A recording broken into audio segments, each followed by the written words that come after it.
We bring you images of Galwan Valley. We take you closer to Galwan Valley to show you how the terrain looks like and the challenge that the Indian soldiers had to face. We are zooming it into Galwan Valley right now. You also see the Galwan River flowing through it. It's a very harsh terrain that the Indian soldiers have to patrol, and it's a very harsh terrain where that deadly face-off also took place. We are looking at different aspects of it. Karakoram range that you can see, steep heights, 14,000 feet was the height at which our soldiers were fighting.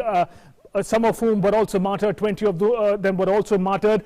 Some also fell into the chilling waters of Galwan River. Galwan River is what this valley is known after.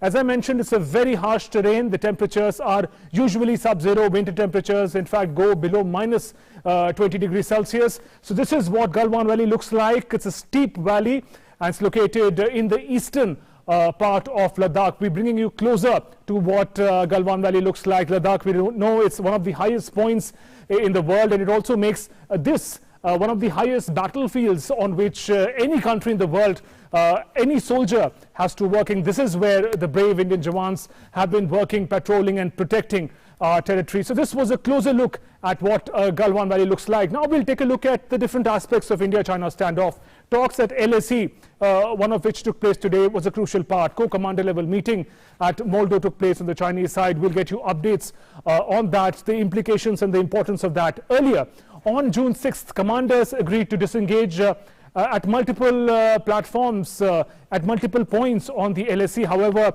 that didn't really materialize for the face-off that we witnessed on the 15th of June. But what it led to was new changes in the rules of engagement. Now Indian forces in extraordinary situations are allowed to use firearms at LAC as well. So that is expected to be a significant difference in the manner security forces are able to patrol.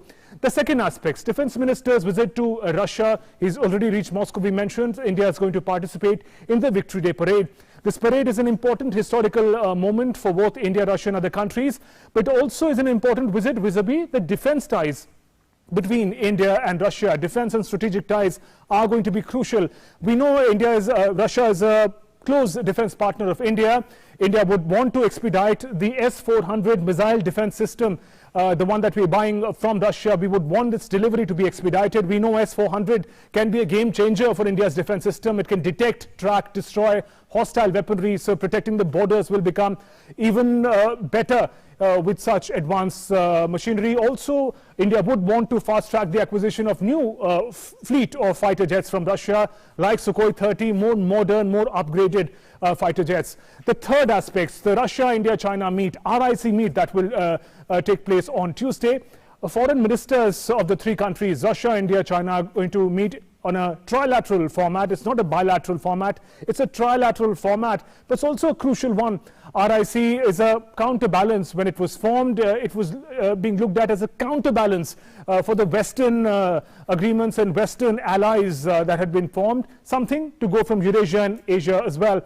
RIC, if we talk about the significance, 19% of the global landmass and over 30% of the global GDP is represented by these three countries, Russia, India and China.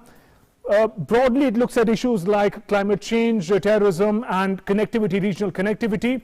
But we are looking at how a platform for resolution of border differences could be crucial, because how can connectivity be possible till border conflicts and border differences can be resolved? So these were some of the important aspects around which is going to focus on foreign ministers to engage in a trilateral format, as we mentioned. So three broad aspects: the talk at the LAC, defense ministers visit to Moscow, and then the RIC meet where foreign minister S. Jaishankar is going to participate and also have talks with the counterparts from Russia and China. It's going to be an online meet, the RIC. We'll talk more about